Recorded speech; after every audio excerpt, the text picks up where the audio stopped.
നമസ്കാരം. VCP ന്യൂസിലേക്ക് സ്വാഗതം. ഞാൻ രാകേഷ് KR. ആദ്യം പ്രധാന വാർത്തകൾ നിങ്ങൾക്കായി അവതരിപ്പിക്കുന്നത് ഓരോ വസ്ത്രങ്ങൾക്കും ഒരു കഥയുണ്ട്. ആഘോഷത്തോളം വളർന്ന സ്വപ്നങ്ങളുടെ കഥ. Beauty silks. വാക്കുകൾ നിശബ്ദമാകുമ്പോൾ വസ്ത്രങ്ങൾ സംസാരിക്കട്ടെ.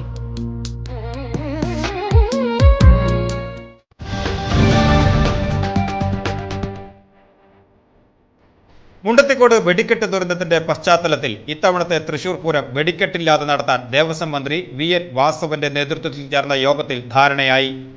1 മണിക്കൂർ നീണ്ടു നിൽക്കാറുള്ള കുടമാറ്റം 15 മിനിറ്റായി ചുരുക്കാനും പ്രതീകാത്മകമായി ഒരു കതിന മാത്രം പൊട്ടിക്കുവാനും തീരുമാനിച്ചു. 1 മണിക്കൂർ നീണ്ടു നിൽക്കാറുള്ള കുടമാറ്റം 15 മിനിറ്റായി ചുരുക്കാനും പ്രതീകാത്മകമായി ഒരു കതിന മാത്രം പൊട്ടിക്കുവാനും തീരുമാനിച്ചു. ഇലഞ്ഞിത്തറ മേളം, മടത്തിൽ വരവ് തുടങ്ങിയ ചടങ്ങുകൾ മാറ്റമില്ലാതെ തുടരുമെങ്കിലും ചമയ പ്രദർശനം ഏപ്രിൽ 25 മുതൽ മാത്രമേ ആരംഭിക്കൂ എന്ന് അധികൃതർ വ്യക്തമാക്കി.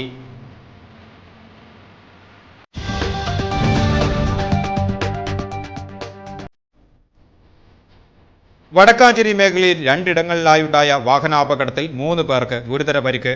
ഓട്ടുപാറയിൽ തൃശൂർ മാനസികാരോഗ്യ കേന്ദ്ര വിഭാഗത്തിന്റെ വാഹനവും ബൈക്കും കൂട്ടിയിടിച്ച് ബൈക്ക് യാത്രികന് പരിക്കേറ്റു.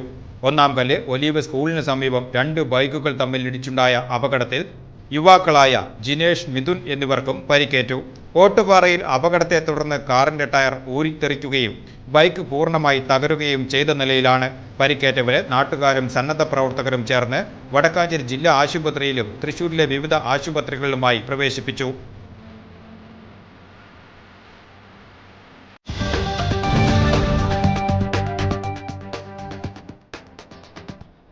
മുണ്ടത്തിക്കോട്ടിനെ നടുക്കിയ വെടിക്കെട്ട് ദുരന്തത്തിൽ കാണാതായവർക്കുള്ള തെരച്ചിൽ 3ാം ദിവസവും യുദ്ധകാലാടിസ്ഥാനത്തിൽ തുടരുന്നു.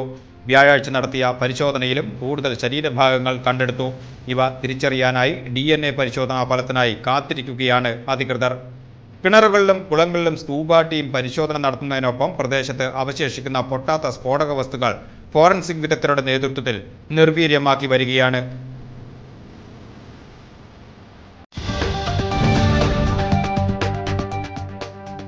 മുണ്ടത്തിക്കോട് ദുരന്തത്തിന്റെ പശ്ചാത്തലത്തിൽ 8 വർഷം മുമ്പ് വിഭാവനം ചെയ്ത കുണ്ടന്നൂർ ഫയർ പാർക്ക് പദ്ധതി നടപ്പിലാക്കാത്തതിനെതിരെ പ്രതിഷേധം ശക്തമാകുന്നു.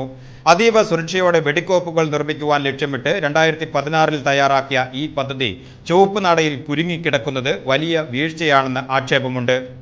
ശാസ്ത്രീയമായ ഇത്തരം സുരക്ഷാ സംവിധാനങ്ങൾ ഒരുക്കിയിരുന്നുവെങ്കിൽ മുണ്ടത്തിക്കോട്ടെ പോലുള്ള വലിയ ദുരന്തങ്ങൾ ഒഴിവാക്കാമായിരുന്നുവെന്നും നാട്ടുകാരും പൂരപ്രേമികളും ചൂണ്ടിക്കാട്ടുന്നു.